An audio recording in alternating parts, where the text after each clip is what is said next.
Welcome to Mrs. Ua's virtual tutorials. Today we're going to be doing the basic structure of the heart and blood flow. I want to make sure that you understand how you're going to be looking at the images. So I'm going to draw a little schematic here for right now. A little smiley face.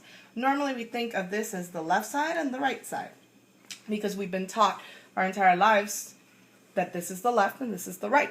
However, when you're dealing with the human body, you can't think like that because the images that you will see in your textbooks or on the board from your anatomy teachers will be portraying a mirror image of yourself. So instead of this being the left, it's actually the right side, and this is the left side.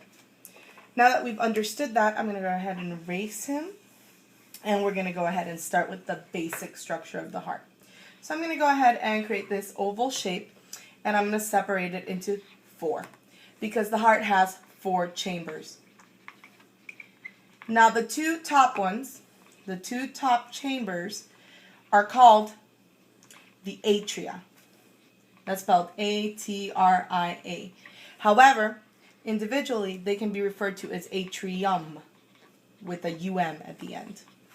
Now the bottom 2, these 2 bottom chambers, we refer to them as the ventricles. So V-E-N T-R-I-C-L-E-S.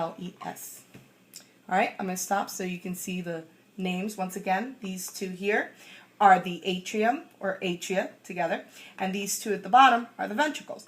So the heart has a total of 4 chambers. Alright, now we're going to go ahead and learn the names of each of those chambers.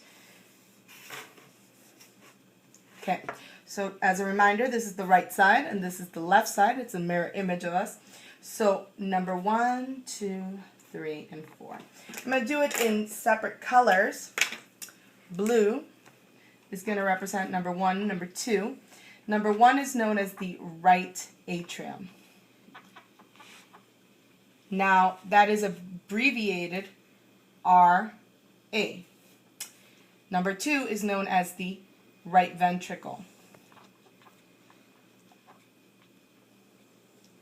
That is abbreviated RV. The reason these 2 are in blue is because blood that flows into them are deoxygenated blood. Now, what is deoxygenated blood? It's blood that contains no oxygen. So this blood tends to be a dark red. Many people mistakenly call it blue or purple or bluish purple, but it's really dark red. And it does not contain oxygen. The way it flows into the heart is from one vein at the bottom and one vein at the top. This vein is called the superior vena cava. And it's called that because it's at the top. Anything at the top in the body is known as superior. Then over here, this is called the inferior vena cava.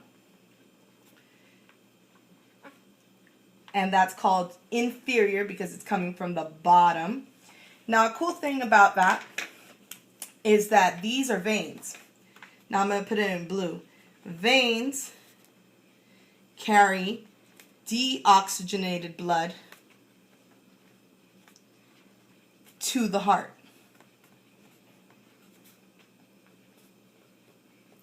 Now we're going to go ahead and label number 3 and 4. Number 3 and 4. Number 3 is the left atrium. And number 4 is the left ventricle. The reason these are in red is because they are oxygenated blood. And oxygenated blood contains oxygen, so it is a bright red. Now why these are bright red is because the blood is going to come back into the heart through the pulmonary arteries. And then from the pulmonary arteries, it goes into here where it's the left atrium and then goes into the left ventricle. After the left ventricle, there's this huge artery that is called the aorta that is actually going to push out the blood to the rest of the body. Now, the arteries,